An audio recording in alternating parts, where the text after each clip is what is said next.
Ladies and gentlemen, this is JoeJinMovieSoAwesome. I'm Joe. I'm Won-Jin. Before we talk about Better Call Saul Episode 3 today, I want to give a big shout out to Red Devil Joe. Mm-hmm. We saw your reply. On our Hot Fuzz video. Yeah, Hot Fuzz is perfect. And we've seen Snatch before. Mm-hmm. But Won-Jin says, you don't need to watch it 3 times to know it's amazing. Yeah, although you're going to appreciate it every time you watch it. But in my case, I loved it the first time I watched it. I found it hilarious. Today, we're not going to talk about it, but we might do Snatch. We might talk about Snatch or all his movies. But that's for another time. Thank you so much. Today, we're going into Episode 3, Better Call Saul. Spoilers ahead. Spoilers alert. Spoiler alert. Yeah, every one of our podcasts has spoilers.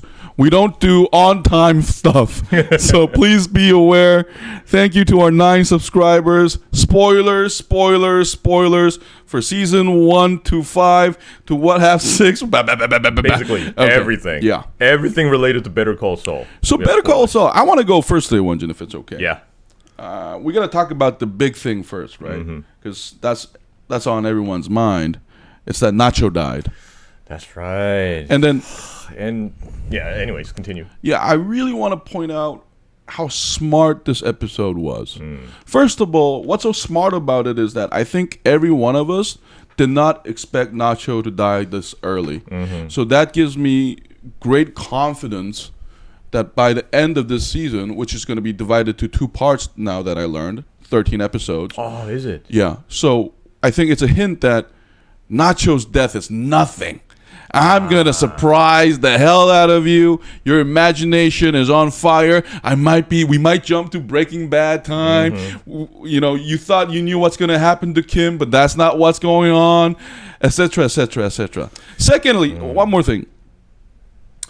I love how this season references Breaking Bad really smartly in the death of Nacho's scene, because you know how Bosa tells him, oh, there's good death and bad death. You know what the irony of it, though? I mean, we as audiences who watch Breaking Bad knows that Nacho's death is the best out of everybody in that place. You remember Gus gets killed by the men he despises. He gets blown up by a like homemade bomb. Yeah. Bosa dies from Federales shooting at his place. No Scarface scene, he just gets shot. And then the cousins, well, one get hit by a car. Yeah. And Mike kills him, the other one in the hospital. But the only one who can match Nacho in a good death is actually Hector.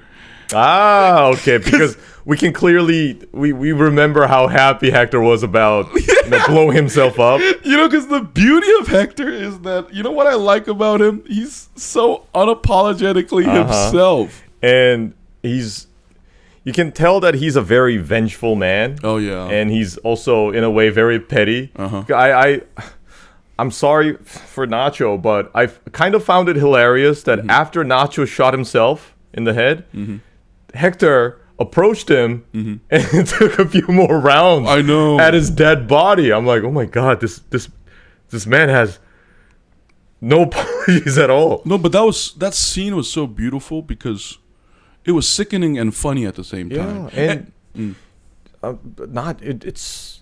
It was very surprising because Nacho died so early, but at the same time he died at his own will. Yeah. That was also surprising. And the third thing is the way he died. The way the camera shows Nacho after he died, it's like he died like a dog. Yeah, it's just so. Well, I actually, because I watched it twice. Because you have to remember the first scene is where Nacho died, and there's a blue flower. Yeah, that little glass piece is on the sand. I love how, just like Breaking Bad, these episodes tend to start with a scene of serenity and then goes to chaos right away. That's a great point, because I remember, I think the first episode of the first season of Breaking Bad started with that self-recorded camera film of Walter. It was just like it dives right in the middle of all the chaos. Yeah. So it's like a novel form, media rest. But Nacho's death was beautiful to me because you have to remember, like I said before, they know we watched Breaking Bad probably. So everybody in there, we know they're not going to die. But they had to find a way to make, first of all, surprise us in a convincing way. And secondly, to give Nacho, the ending he deserves. Because season 5 was all about Nacho's like struggle, right? So we had to see a conclusion to that storyline. And what was beautiful is I did not expect it to go that way. And then him shooting himself is such a beautiful way of saying fuck you to, I'm going to refrain from curse words now on. Way to screw all of you. Screw you. Yeah. And then I love how he's probably the only one that ever disrespected Gus that way. The chicken man? What a joke. Because I don't think Walter ever said that to him too. Because, I mean, that was clearly supposed to be an act, but you can clearly tell there's a lot of genuine feelings in what he has to say. I love that part where I buried you, but I had to watch this asshole revive you. And then the way he looks at everybody is like, you think you are all better than me, huh? And then it was beautiful where, one thing that confused me though, like when Mike says do it, I was a little bit confused on whether he means to like kill Bolsa and then shoot out or kill himself. No, I think it was killing himself. You think so? Yeah, because he was there as a backup in case he fails to kill himself or he gets away. He kills Gus and all the others and he tries to run away. Mike is supposed to be there to stop it. Okay. I think that's the reason why he said do it. Well, I guess I think you're right, but it was also ambiguous because, like, I'm a little bit confused about Gus's relationship with Mike, though. Like, because if I was Mike, I don't think I would like Gus that much. But I guess the family thing, where he has to provide for his family, that's the defense. But anyway, that was a nice touch. And I like the part where he got up the van and he stared at Nacho for a brief time and. I love the fact that there's no dialogue. Yeah, because they both know that it's their final goodbye. And we again see Mike finding a lot of that son-father resemblance in his relationship with Nacho. Yeah, and that's what makes it more tragic. And Nacho was smart too, because Bolsa, I think Bolsa was lying about good death and bad death because after Nacho confesses, they were gonna torture him anyways. Yeah, because he says, I think in Spanish, they're yours, and he's talking to the Salamancas. But I also like the nice touch of the cousins kindly carrying their the wheelchair and handing him a gun because they're just like Lalo in the sense that they all know what their Tio is thinking. You can tell that they're being so respectful to their uncle. So I love the fact that they carry him instead of pushing him, and they also hand him a gun, and he kindly loads the gun for him. And like. Because normal people will be afraid that he might miss or something, but they could gently put it there. Yeah, they're like, "Yo, Uncle, there you go. Yeah, do what you want." And I also loved the camera work in in that scene because there's a part where there's a camera behind that hut. Yeah, and you can see all those torture tools laid across. That was really good. Yeah, that was a good touch. And then I love the fact that Victor and Tyrus, is it his name? The Gus's minion guys. I love the fact that they were such assholes about Nacho dying because I think you see Victor smile after they're satisfied, and this is another thing that the writers know that we watch Breaking Bad because we know how Victor dies. So I feel less sorry for him because I felt sorry for him in Breaking Bad, to be honest. When we watch him here, we just think to ourselves, wait until what happens to you. Yeah. Because in Breaking Bad, he came off as a very overtly loyal soldier, but here he kind of in this like Better Call Saul, he comes off as kind of an asshole, like enjoying like causing pain to others. Because in this episode, remember, he comes to Mike and then tells him that we got to beat Nacho up. Yeah, he looks too pretty. Yeah, and then he kind of seemed like enjoying it. I love Mike's like, I'll do it, fuck off. I love that touch. And, there are like little moments. But this episode, and I love the fact that it was 46 minutes. You know when a show is confident? When they have like it used to be like 50 minutes, and suddenly it says 46 minutes on the video. I'm like, what is it that short? I want more, but they're like boom, boom, boom, boom. It kind of reminded me of Game of Thrones season 7. Oh, that episode with the dragon fight, the Lannister soldier, because that was short too, but that was effective, and it keeps us wanting more. Yeah, we're just on our edge. Yeah. I mean, and then this episode, I think we called it Good Death right now because I think the title of the episode could have been Good Death, not just Rockin' Between a Hard Place. And I mean, they delivered it at every front. And what's scary about this episode is, like I said in the beginning, now we don't know what's going to happen afterwards. We have no clue. That's true. And I think this is why they sent Nacho out so early. Because remember, last time I think I said that the core of this show is going to be Nacho's struggle for survival. But now that's out of the picture. I'm now puzzled. I have no idea what's going to happen next. Well, what are we supposed to focus on now? Like Kim and Jimmy and Lalo? I think there's a lot of possibility because the big two storyline right now is Lalo's revenge against Gus, and another one is Kim and Saul's their scheme against Hamlin. And also the DA finding Jimmy to be suspicious. So I think that will entwine everything. I think we said in the last podcast. I think Lalo's story and Saul's and Kim's story are going to be entwined in some way, because I think they intentionally tell us that because Kim and Saul think Lalo is dead. Yeah. So we are waiting for a scene where they find out that he's not, and then I think. And I'm pretty sure it's going to be surprising because they're not going to hear the news. Lalo's going to show up like a ghost. Maybe because I think Lalo.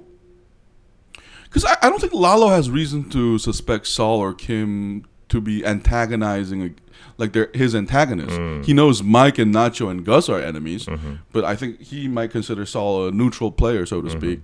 And I mean, he's still a friend of the cartel, right? In this episode, that was so funny is Kim is so gangster in that she uses the word to Saul after she tells him about the DA thing, like become a rat, and then the way she says it is like unholy. Because that was a very, I think, for the script writers, that was a very intentional and careful choice of words. I think it kind of shows us how what Kim thinks about him going forward about all this, and also I love how Kim and Jimmy, although they're married, they're husband and wife, they're not always like 100% honest with their feelings. They always kind of test the water. It's like what they always try to like guess what the other person wants. And the fact that she said rat, that kind of gives us a little signal on where she's headed. No, in the show. You bring up a good point because we have to talk about their relationship. Their relationship, I think. I'm rewatching season 5, and then my thought is that the only way they can stay a couple is to break bad together. Bad. I think Kim is attracted to Saul not because he's a lawyer or a kind person. It's because he brings out that part of her, and then I get the sense that because like watching season 5, like even season 4, remembering season 4, I think Kim gets turned on when Saul does Breaking Bad stuff. Yeah. She officially says, "No, you can't do that. Don't do it." But I think that's what's because it starts off with the beer bottle throwing, remember, and then it just escalates from there, where now she's just she's almost the Saul we see in Breaking Bad. That's how much like I think her moral like she's not I think she's openly to Saul, at least not to the world, but like talking unethically now, and that's what's scary. And I think you mentioned Kim maybe being disbarred. I think it's going to be worse in the sense that I think what will be beautiful is if she doesn't face any consequences at all. Because that's going to be brilliant. Yeah, because after seeing this like before watching season 6, I was in total agreement with you, like that something tragic might happen to her. But seeing how Nacho died early, and they expect us to see Kim's downfall, right? So maybe there's a small chance that the writers might decide, no, actually, the wicked wins, or. And remember, in season 5, Hamlin warns Kim that Jimmy's going to destroy everything, and she's going to get hurt because of Jimmy. And Kim, I think, defends Jimmy by saying that you don't know the real Jimmy, you don't know who he is, blah blah blah blah. And Hamlin says, you know who knew Jimmy? Chuck. And then I remember he leaves the room. But when you say that the wicked wins after all, I'm thinking maybe Kim will cause even more damage to Jimmy than Jimmy does to Kim. Yeah, that's possible. Yeah. Oh, but I have to take it back because now that you talked about Chuck, right? It reminded me that last time we talked about how karma is a bitch in Breaking Bad and Better Call Saul. So everybody actually gets punished. So maybe she will get punished, but I would like to see a surprise there, because like everybody gets what they deserve in this show. Maybe except Hector. I'm pretty sure he enjoyed that blowing up stuff. Well, he suffered long enough. I think he deserves to get that last. Well, not laugh. According to Gus, he didn't suffer enough. He was on a wheelchair and wearing diapers for so long. Yeah, and I think he was paying the price. And what's surprising is because I think you brought it up really well, because I think in episode 1 when they were cleaning out Saul's house, they had that the tequila cap. That tequila cap thing. You know what I think? Maybe Kim is at home every day during Breaking Bad. Maybe maybe that's the house they live in together. That makes sense. Look, because remember, like everything is open to speculation now, because we need more hints for us to at least try to make a guesswork. But for now, like having seen like 3 episodes and the hints that they give us, maybe Kim is still well. Yeah, and remember, they never showed us what happened to Jimmy after he while he was at the mall working at the Cinnabon. So maybe after the season's over, at the end of the season, they're gonna show us what Jimmy's doing at the moment. I mean, that's because that's the present day Jimmy. Yeah, and maybe Kim is with him. Who knows? Oh, and maybe she's the owner of the Cinnabon. Who knows? Yeah, and another small detail I liked is how this show does so well to enliven minor characters. Because I love the fact that the DA, because she is the only one who actually gave a judgment of Jimmy that I completely agree with. It was almost like she was the audience, because everybody either thinks he's a hustler or a scumbag or Chuck, but she says, well, I once called him a scumbag, but I know deep down there's a humanity in him. I was like, lady, I didn't know you had this insight. Weren't you just the DA fighting over cases with Jimmy? And because what she said about Jimmy is spot on. I know. It was so, and then that's what I like about the show, because it was really convincing that she can see through Saul like that. And I like the fact that she's giving him an out. Yeah. And we know that he's not going to take it because we see him in Breaking Bad. Yeah, and the irony of that scene is that she thinks Kim is the reasonable one. Because maybe 2 seasons earlier it was true, but the Kim we see right now, I don't think she is. We can clearly see that she's saying "fuck you" deep inside. I don't know, like yes and no. I think maybe she's in a state where she knows what the right thing is. Either she just doesn't want to do it, or she's kind of because you remember, Chuck tells Kimmy about Jimmy, and then he says Jimmy will never change. It's a habit. Because you remember, this show is about drugs. Not just the physical drug, but about our habits. And Saul just can't help himself doing scam, right? But I think Kim, without knowing it herself, either she always had it in her, or because of Saul, she's starting to get addicted to this. Because Because Breaking Bad is about chemistry, right? Not just the element, but about people reacting with each other. Because Gus wouldn't have exploded if he didn't meet Walter, but he was maybe it was destiny to meet Walter, right? And here we see this chemical reaction going on, where Kim is just she seems to me a different person from the one we saw in season 1 and 2. So the composition's changing somehow. Yeah, like you say. I mean, maybe it was always there, as hinted, but right now she looks way darker than Saul. Because Saul's scams are actually very adorable. It's pretty cute. Yeah, because remember in season 5 when he messed over that bank, he was actually protecting that old man to stay his home, right? You know, like I think we talked about this. Like the difference between him and Chuck is like, you know, Saul may go to the gray area, but sometimes he does it for a noble reason. I think Chuck makes fun of that. Like Chuck says, you know, he sometimes does these things and justify it for almost reasons so noble, right? But in a way, it's true, right? I mean, we never see him go as far as Walter, and I think Kim is definitely crossing a line that Saul doesn't. And we can tell that clearly from Jimmy somehow seeming uncomfortable about where she's headed. Good detail.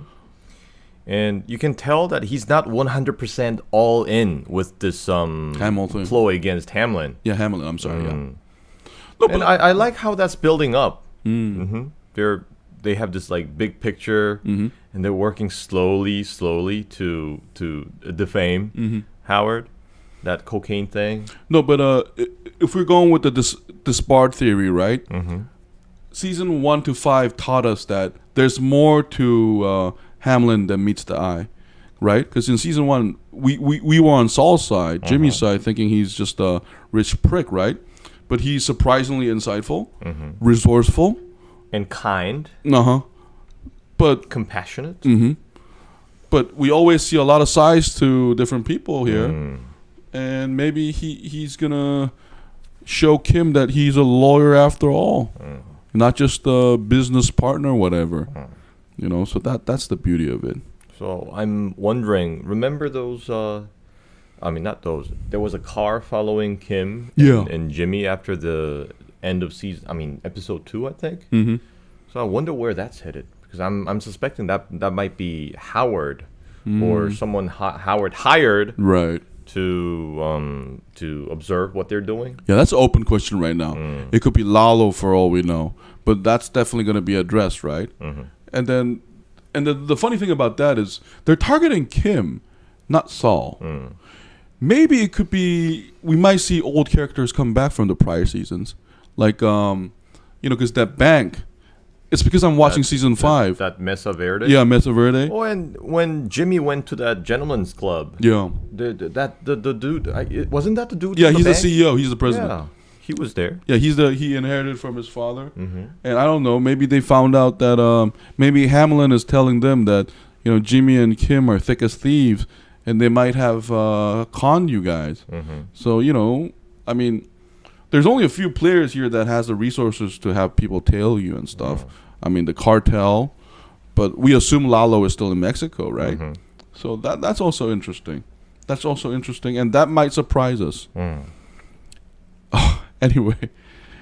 Oh, Jesus. What a thriller of a ride of episode. So what do you think we'll see in the next episode? Because this, I think they're going to focus a lot on Saul and Kim now. Because right now, I honestly want to see Saul and Kim start progress now.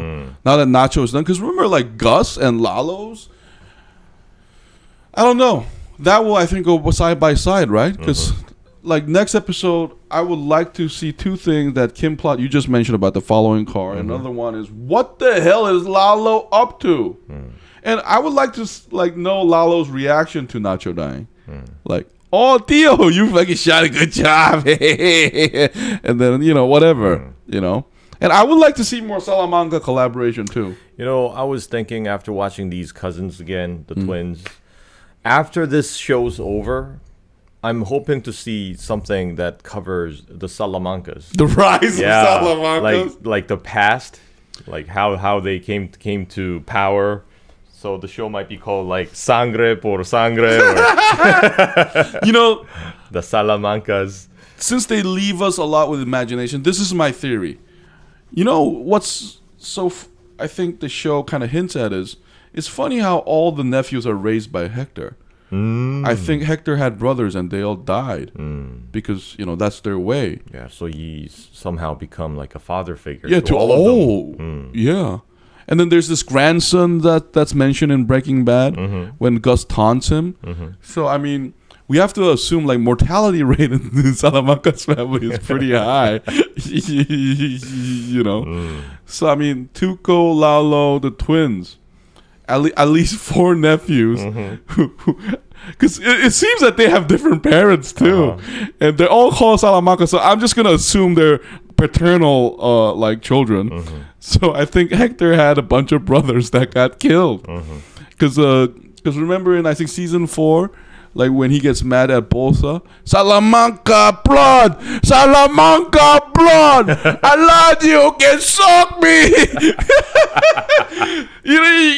That actor. I don't know if his Spanish is good, but he's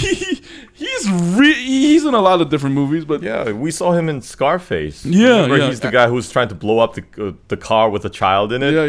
And he pisses Al Pacino off. Yeah. He's also in Ace Ventura, the landlord. Really? Yeah, that's the guy who says Ventura. Oh. And Jim Carrey says, "Yes, Satan." Oh, I thought you sounded like somebody else. That's the landlord. Oh. I heard animals in there. He's such a great character actor. Like my favorite scene with him is still the one with Mike, when Mike wants to he asks Mike to lie to the cops. Mike refuses, and they end up meeting in the restaurant with the cousins here and Nacho there. And the gun is yours. And the cuidos putos. Yeah, and then after that, Mike gets on a revenge trip. But one little, I don't know. But and this is just my small hope. But I would like to see Gus in a different way too. That's true. In this season, but. Although, even if we see Gus in a different light, I think it might be a little too late. Really? Yeah, because so far, throughout the entire seasons, he's been very flat. I mean, we've been saying this over and over again, but maybe they should have given him, more character. Yeah. I mean, you know what? I disagree with Gus from this so far, like Better Call Saul, because remember that scene where Mike wakes up in his like little village that Gus found after he passes out. Yeah. And Gus tells Mike that he's different from the Salamancas, right? But so far, having watched 5 seasons and 3 episodes, I want to tell Gus, in a sense, oh, I know you're just the same. you're in a way you're more sinister, because Hector. I like the Salamanca family in the sense that they're despicable people, but except Lalo, they're pretty straightforward. He's lying, and then Hector's like the finger, ding ding ding ding ding him, and then because us as audiences, we know Hector is right, because. Like every suspicion Hector had, turns out to be right. Because remember in like Breaking Bad, he's like calling, the chicken man, Big Generosity. I don't trust him because he was right. That's right. Because Gus turns out to be wiping out the entire cartel, right? So from the very beginning, Hector was right. He was right all along, and that just came from his straight instinct. Yeah, he's very suspicious. Like I love that line when Lalo tells Bolsa, my deal, so suspicious, so unreasonable. Because in a way that's their family strength, right? Because Bolsa is worried enough about like after that incident that the Salamancas will go to war. So that was good detail. I would like more interaction with Lalo and Hector too. And if I think you mentioned this last time. They showed so much emotions from the cousins. So might as well show more. I would love to see like Lalo and the cousins interacting. Yeah, or like at the climax of something super dramatic, I would love to see one of the cousins or both of them talk, like very briefly. Right. They already spoke some. They're like "pauvre" or something, alive, and then I think they see what they thought was Lalo's corpse and they get emotional, right? Yeah. No, but the reason why this episode with Nacho is so good is that he's the only one we know that doesn't have plot armor. So I think the only way. That's why Kim and Lalo will be the most interesting, I think, going forward. Because we just don't know. And then Saul, in a case, I think they will have to surprise us that, you didn't know about this. So they have to make those things. I wish, in the next few episodes, I wish the show would not just focus on Kim and Saul, but also I wish they would spend more time on the present day situation Breaking thing. Bad. Post Breaking Bad. Yeah, Right? post Breaking Bad. Because I think they can manage to put like an episode that deals just with the post Breaking Bad situation. No, but I think like you bring up a really good point. I think the reason why this season is 13 episodes, because every prior season was 10 episodes, is because they're trying to do that. I think maybe even the last 3 or 4 might just go there. Or what I would love personally is in the middle there, I wish there was a Breaking Bad timeline where Walter and Jesse is running around, but maybe Kim is there. Because remember in Breaking Bad, we always see Saul in the context of Walter and Jesse. We only get a few scenes with him playing like Scam, but I don't know. Maybe he has a lot of free time because we saw his house. I feel like that's a house like a upgraded version of Kim would live in. Yeah, you have to take like 12 paces to reach the toilet from the bathroom door. And there was a bikini there. Ah, that's true. The pink one. And from Breaking Bad, we remember Jimmy was not exactly the like the womanizer type. Yeah. Well, he did say he once fooled a woman to think that he's Kevin Spacey. Oh, but that scene appears in this show. That line aged horribly. You think so? Why? Because, Oh, I'm sorry, Kevin Costner. Oh, okay. That's my bad. Okay. Yeah, I can understand you confused. If the line was Kevin Spacey, then that has aged very, very horribly. Yeah, but I liked Bob Odenkirk in Nobody, the movie. He kind of looked like that. Kevin Costner. But anyway. Yeah, so I think maybe the bikini belongs to Kim. And she's like holding a cigar, and then she has her own practice of just as shady. Maybe she has her own Jewish name like Jimmy. Whatever name she gleans from Shakespeare, the Merchant of Venice. I don't know. That would be surprising. But it would have to be convincing though. Yeah.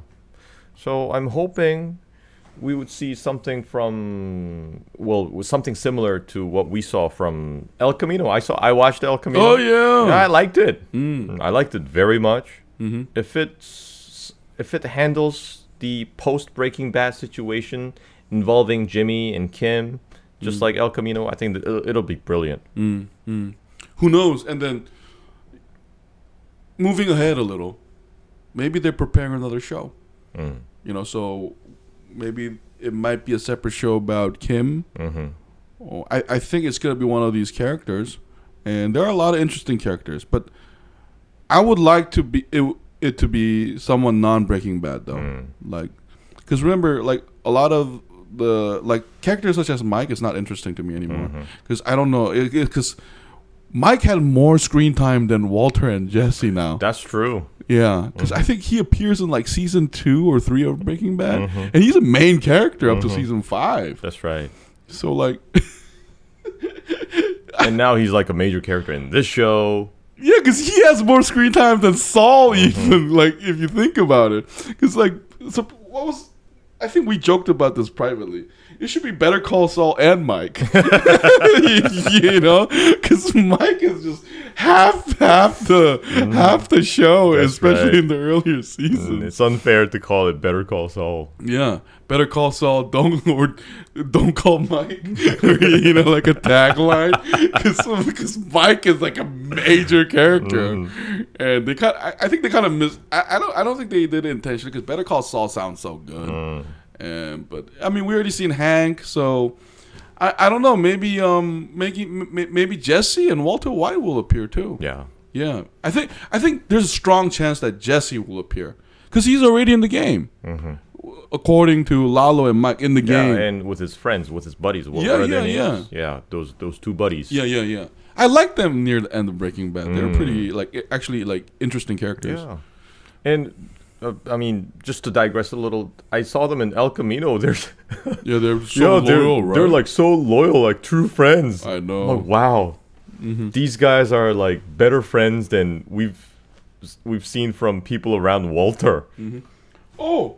Oh, hey, Barros Lucas. Thank you for coming back. Oh, this was one of the best episodes of the series. It was. It really was. We were just talking about all the angles to it. I mean, but I think we might see Jesse come as a customer to Saul. That'll be hilarious. Because in Breaking Bad, remember, Walter was like, "Let's get a good lawyer," and Jesse's like, he smirks. He knows a guy. Yeah, he's like, you don't need a criminal lawyer, you need a criminal lawyer. So like, we assume like all the people in New Mexico who is in the game have came to contact with Saul one way or another. So I think Jesse coming in looks natural. But if Walter's just going to be a cameo, I don't want to see Walter actually. Oh, okay, that's news. Aaron Paul and Bryan Cranston were confirmed officially to make an appearance. Oh. Okay. Hey, but that has a lot of possibilities though, because we were talking just before you came in. We were talking about like time jump, right? So I think we might see a scene in Breaking Bad that we haven't seen before, but it's in that timeline, like how Saul is like talking with Walter or Jesse.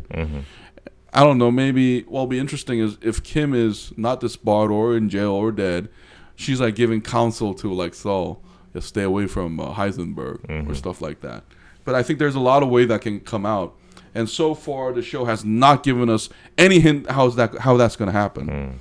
And I'm pretty sure it's gonna keep it that way until the very end. I mean, the last two episodes are always the greatest in Breaking Bad, right? Yeah. I mean, who knows? They're gonna hype it up, Yeah. like crazy, because they've already had Breaking Bad, and audience has their expectations. Or I mean, this is kind of like very off theory, but you know, because since you watch El Camino, spoilers, we know Jesse is in Alaska or something, right? Maybe Saul goes to Alaska. That'll be funny. Or maybe he already is there. Remember, he's at the Cinnabon. Oh yeah, and that place is in Alaska. That's true. But you know, Hey, let's ask this question before like we watch any more episodes. Do you think it's gonna be a happy ending?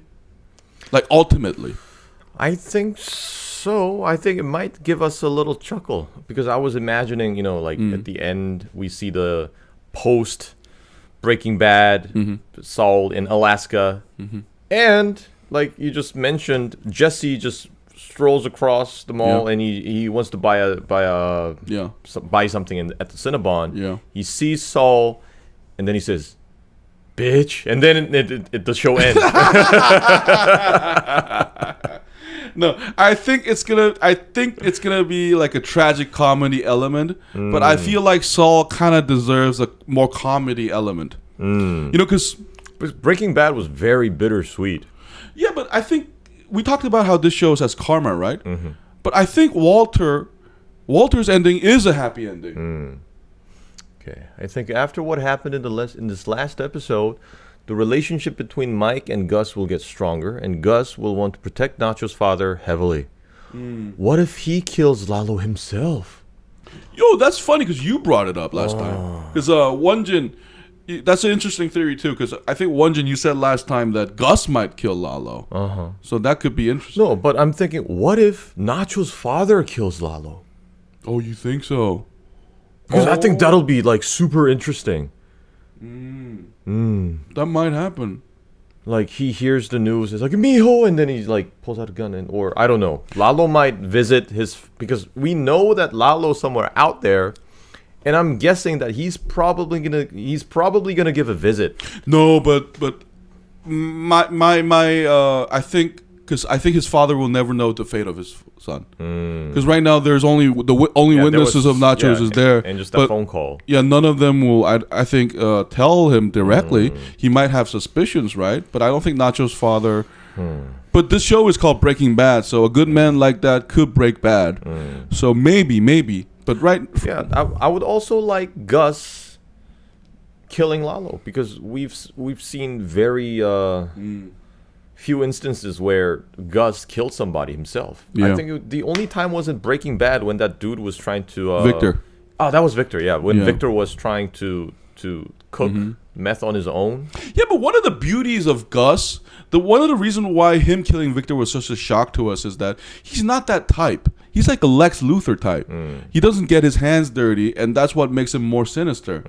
Because, whereas Hector is about coming into the kitchen shop, smoking a cigar and saying, "Fuck el audio, you work for me, I am the cartel." But Gus is like, I think he would rather do everything indirectly until he has no choice. So, I don't know, but Lalo is a formidable opponent, because I think we talked about this before. Lalo is the most dangerous. Yeah. See, he was talking about Gus. He was referring to Gus. Yeah. But the father would have made it even more interesting. Maybe. If we're gonna go crazy, man. Anything can happen. He runs like a car upholstery shop. Yeah. But maybe deep inside it's actually like a chop shop, and come on now. Without the son knowing, he's been in some business. No. Come on now. And take us completely off the rail. No. What? I don't know, but I think the beauty. Well, I think Mr. Lucas. I think one thing is like, remember in this episode, Nacho was calling Gus, and Gus says, "I won't call your father," but Nacho's like, "Screw you. I want Mike say it." So Mike is the one protecting Nacho's father. Ah, that's true. So I think Gus doesn't care. I think he got what he wanted. He's home away safe. But I think his stress level will come down. But he also knows Lalo is still alive. So I think we will see him obsess over what Lalo is doing. Because the only people who know Lalo is alive is Hector knows. I don't think he told his nephews, and then Gus knows. So there's definitely a chess game that's going to happen there, and I think Lalo will surprise us. Because he's so scheming, so conniving, just like Gus. He's a match for him in that brain department. And he also has the enforcer element inside him. So, yeah, he kills himself. And remember, Lalo took out a whole team of mercenaries on his own. No, that brings up. I love how Nacho called Lalo a soulless pig. Because honestly, that surprised me because that's not the first word that comes into my mind when the pig is not the first word that comes to my mind when we talk about Lalo. So that was really interesting. Oh, before I say what I want to say, did you see the teasers for the season or not? I did see it. I think we both saw the promo afterwards, right? You mean the trailer? Yeah, where the line Kim says from the original trailer comes up, like, do you think we're wicked? And she tells Saul that there's someone following her. And like, yeah, that's coming up. And the other one is like, that scene where Hamlin is looking dangerous. So I don't know, but it could be a misdirect because you know what surprised me about this season? Everything I assumed when I first watched the season 6 trailer, it did not happen. That's exactly right. And I think they intended this whole thing. They're trying to like throw off the track. Yeah, so this episode is such a confident statement from the writers, like, everything you saw from the trailer ends here, bitch. And then the writer's gonna do something I think will blow our mind. Because I mean, this reminds me of Sopranos in the sense that, or what's that series with John Hamm? Mad Men. That's right. Only a confident show does splits one season to two. Because like 13, it has to have a perfect ending. Yeah. And also, one of the reasons I'm looking forward to Ozark, by the way. Except Game of Thrones. F Game of Thrones. Why did you do that? But anyway, yeah. I mean, I don't know. But Mr. Lucas, like, if you have the chance, like, rewind. We really talked a lot about the Nacho thing, the good death, the bad death, the context of it. We also talked a lot about our theories about Kim. Thank you so much for tuning in. And then next week we're going to talk about episode 4 again. So stay tuned. Oh, and hold on before we go. Yeah. Lalo was wearing a suit in some teaser. What if the proof that he wants is the first German guy who was called to build Gus's lab? What if he goes to Germany? Oh, that's brilliant. Yeah, I've never thought about this. It did not occur to me at all. So we assume that Lalo is in Mexico, but no. He's actually going to Germany to find one of those engineers. Oh, that's interesting. That's interesting. That's an interesting timeline, because I think that means then we might not see Lalo for a couple more episodes. He might just come up and surprise us, and because he knows the name of season 4. He knows the name of that German engineer, right? That's the one guy he knows.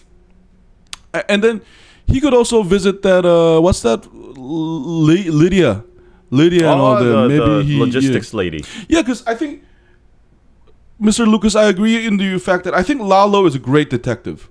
He's a great detective. Yeah, he found out who Mike was.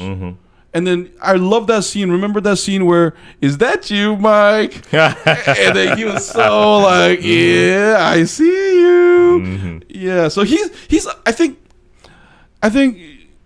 Mr. Lucas says that because I have an image of Lalo being a hunter. He's always seeking prey. Whereas like the cousins and like Hector are like, they behave like lions. Yeah. They want everybody to know, to be scared of them. And also they just respond. Yeah. Yeah, but Lalo is more really of a hunter. He's very patient. And that's the parallel between him and Gus, Because Gus, remember that story he tells Hector when he's in coma? How he was waiting for that animal? And that's when we know that Gus is, he's a sociopath. He's off the hooks. There was no confusion there anymore. But so I don't know. Maybe that's another good way. Yeah, I think that'll also surprise us in a very pleasant way. Yeah, but I wouldn't have mind if like Lalo went to like Gus first and then blew him up. Because remember that phone call he does to Hector? Tío, mi casa, tío. Mi casa. Yeah, I'm gonna do everything you taught me. Bro, I was like, yeah, Lalo, yeah, you deserve that. Because I felt bad for Lalo. Because remember the last episodes in season 5 when that grandma died. Yeah, it ends with the show showing the dead corpse of the grandma. Yeah. And then Lalo looks at her, and then he looks straight up, and then the show ends. That definitely ticks him. Yeah. Yeah, that German, that's a great theory. We're gonna keep an eye on that, Mr. Lucas. We gotta explore this. One thing I am worried about is like Mike's role, though. Because, I think Mike's redemption arc is done. Because we know he's going to die. So I do feel like, what's Mike's conflict anymore? I do feel like that's one of the thing. Like the remainders of the episodes. But so I think that's one of the reasons why Mr. Lucas is saying that after what happened in this episode, Gus and Mike, they're going to get tighter. Maybe. Yeah, their bond is going to grow stronger. I mean, it's impossible to betray each other anyway. They know so much. Because remember, Mike threatened Gus. Like the episode before. That's not... He locks the door. And then he tells his employer, whatever you think is going to happen, it's not going to go down the way you think you are. That's just like... Let me translate that for you. I'm going to take his gun, shoot him in the head, and then you might die too. And I don't give up. Yeah, what's left of Mike in the season now? Yeah, like that's one worry I have too.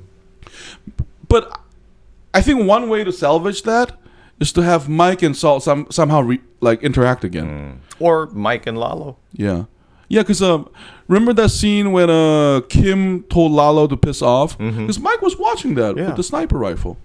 Because you have to assume that Mike is always waiting somewhere with us. When you're in New Mexico, just look at the horizon. Mike might be there with a fucking sniper rifle.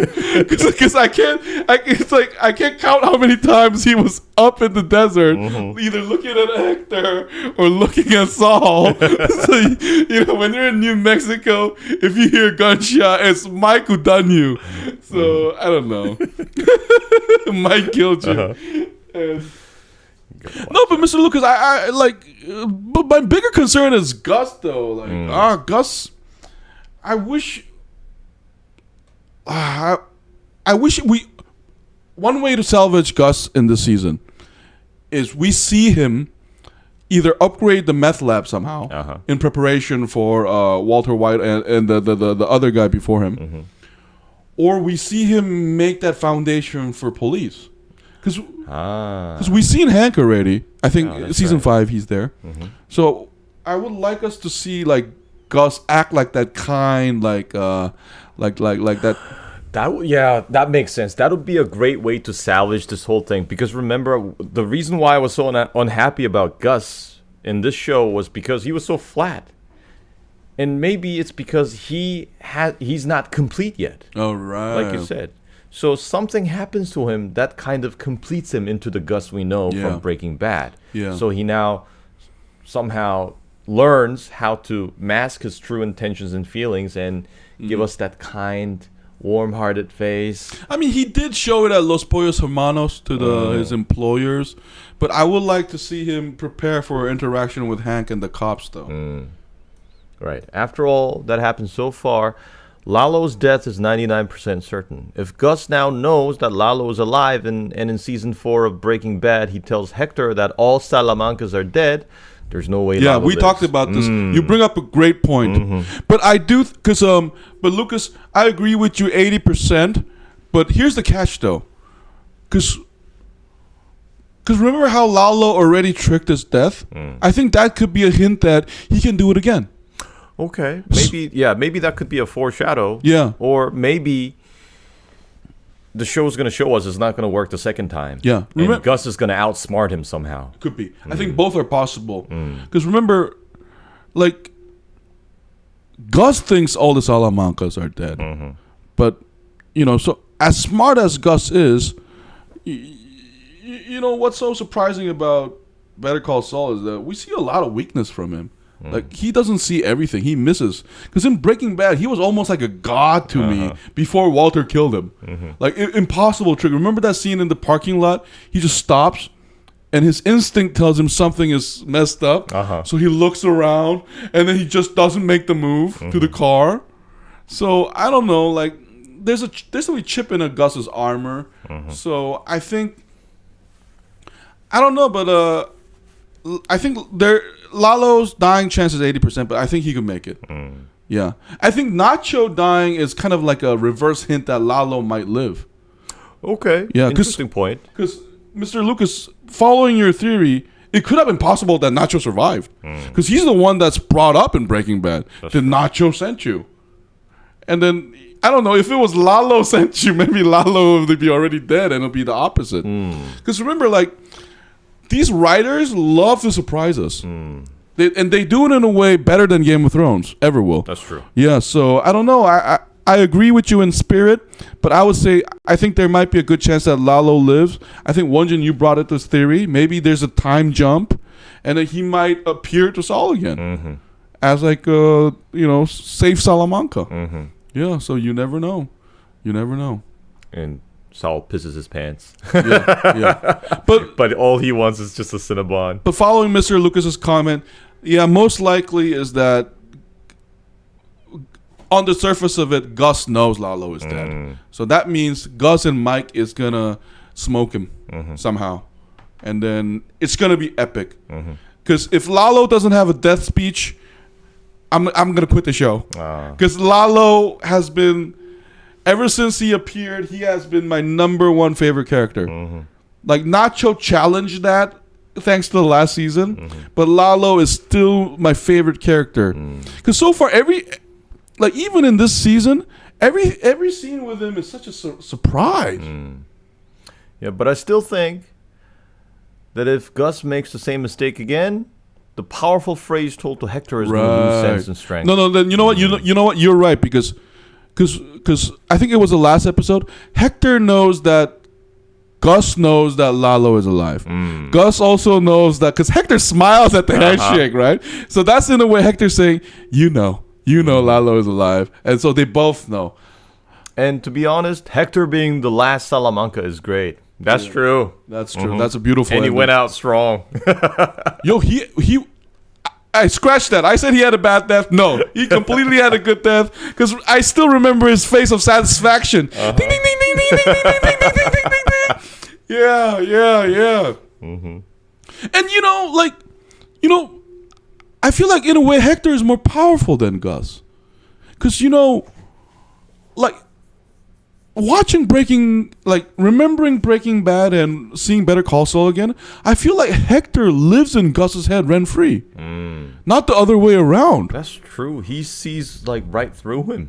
Yeah, and all his moves, and he's on a wheelchair. He can't even speak. Yeah, I mean, and then that's what I like about the show, is that no one is ever as simple as they seem, and they have depth that we don't know. Because the Salamanca show more emotion than Gus ever.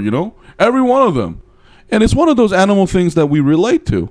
Like Hector, loves his nephews, obviously, in a bizarre, murderous way, but nonetheless, that's love.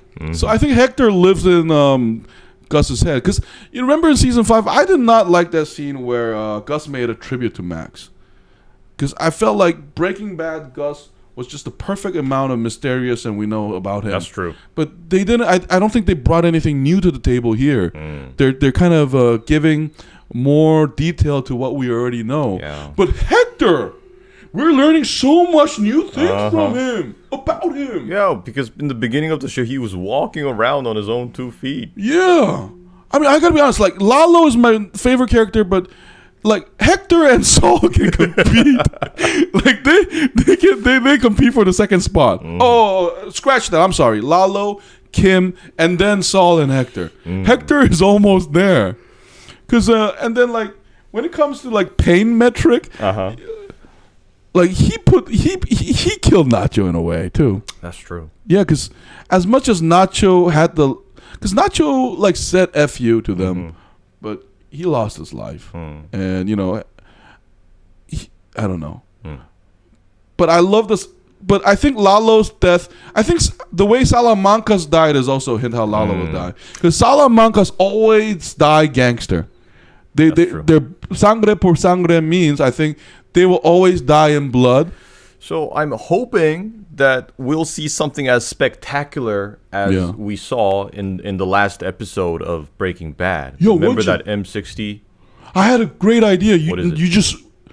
I think it's going to be Die Hard Mike versus Lalo. Oh. Maybe in a parking lot, or a situation where Lalo taunts Mike. Do you know who you're working for? Gus Fring, Gelasimo, huh?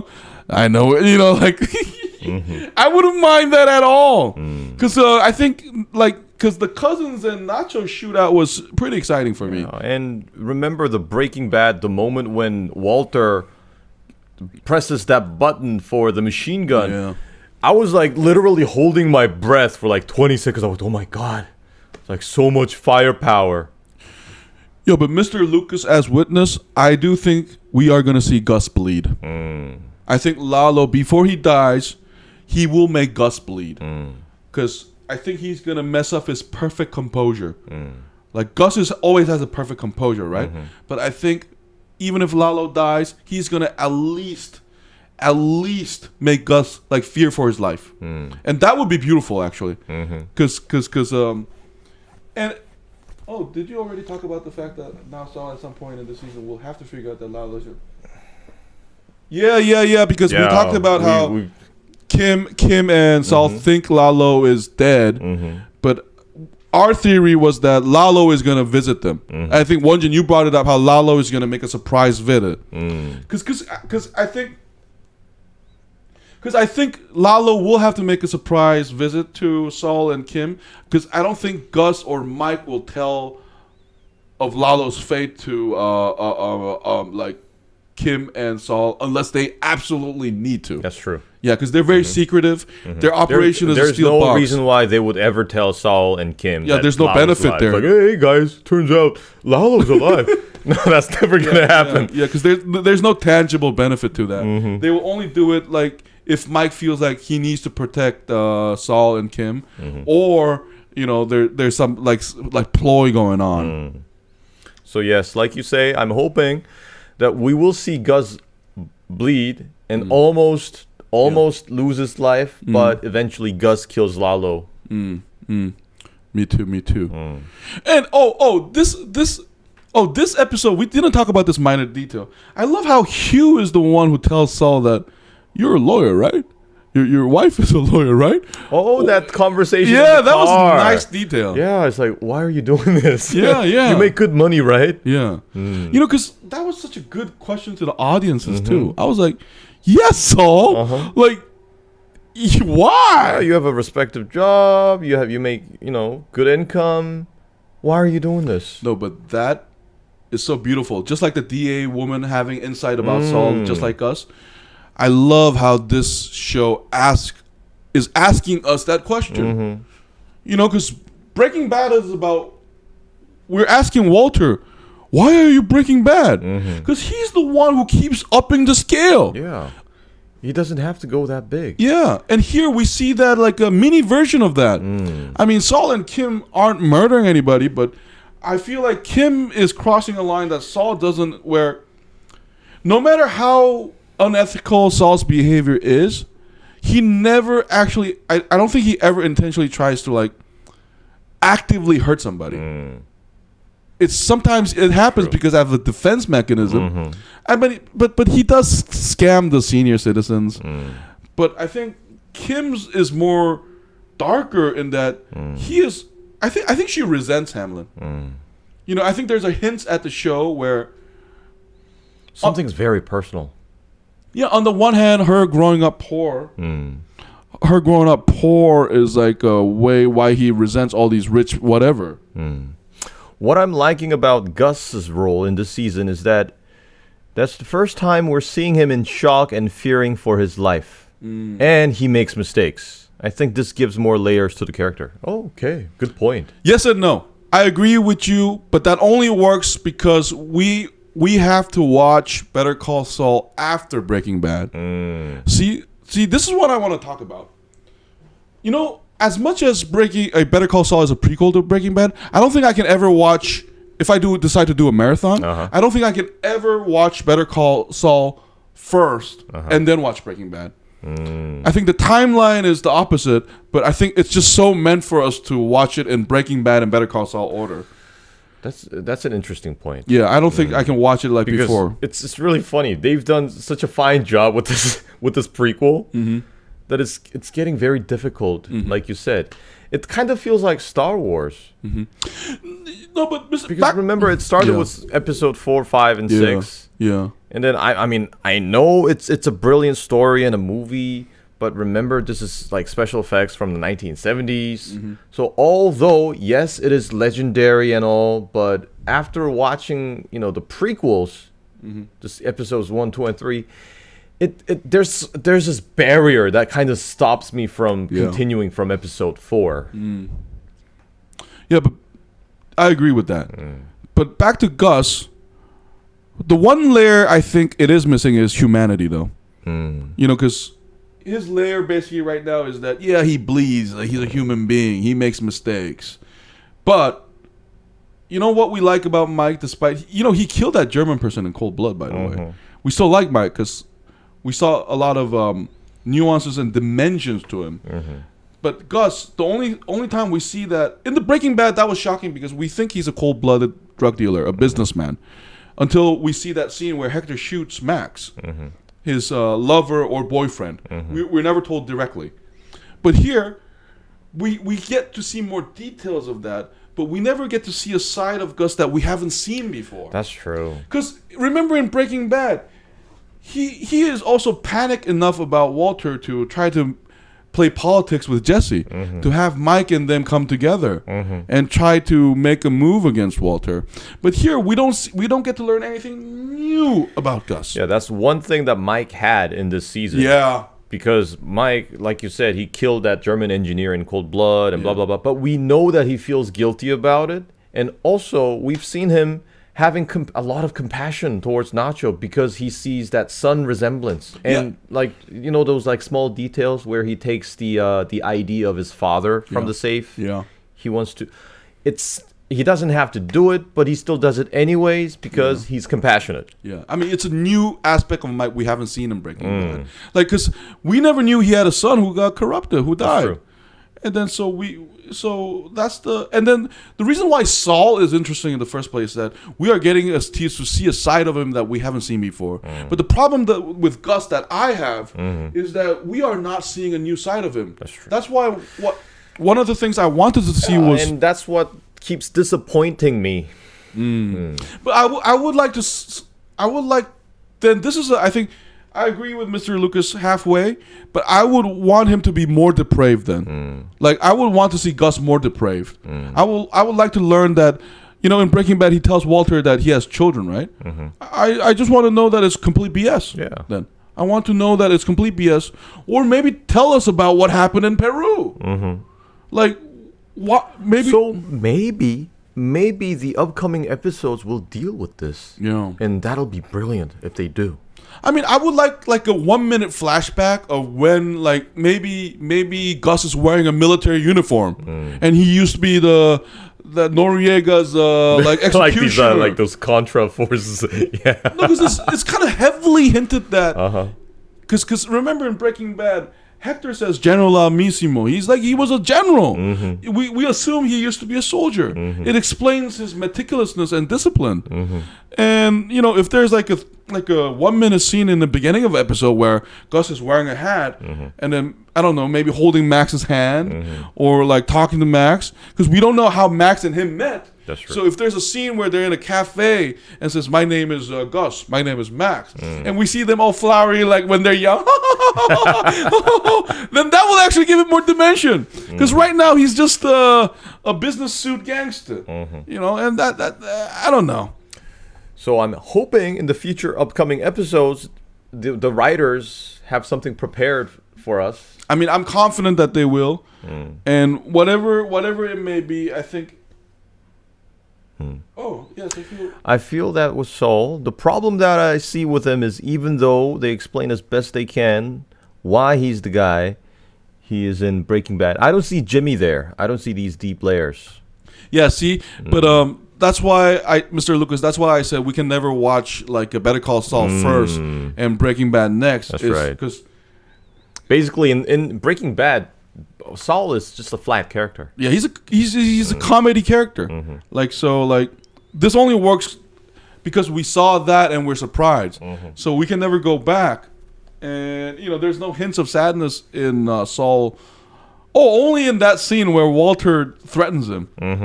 I said so, and then he coughs, and Saul gets the confidence to stay F off. Yeah, that's true.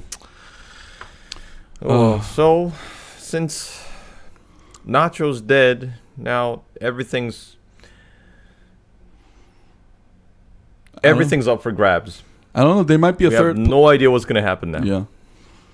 I mean, I think they're going to give us a familiar face, though. Whatever it may be. Breaking Bad character coming back. Crazy 8 or that gun guy coming back. I would like to see that gun guy coming back. That gun expert who advise he gives Mike the sniper rifle. Yeah. And he tells Walter which gun to use. But anyway, I think we have 10 episodes left. So let's speculate. I think speculation is enough. We need more details. That's right. Yeah. Right. And I think this is the first episode of JoeJinMovieSoAwesome where we have like an active participant. Oh, thank you so much, Mr. Lucas. We are based in Korea, and KST we start around 7 p.m. to 8 p.m. We don't know where you are, but if you can tune in next time too, much appreciated. Thank you so much. Thank you so much. We're going to have a 5-minute break. I don't know if you watch Moon Knight, but we just finished episode 5. So in 5 minutes, we're going to have a live broadcast about that. Join us if you want to. Thank you so much. My name is Joe. I'm Won-Jin. We'll see you in after episode 4 airs. Thank you. Oh, thank you. Great thoughts, guys. Thank you for doing these lives. What an awesome person.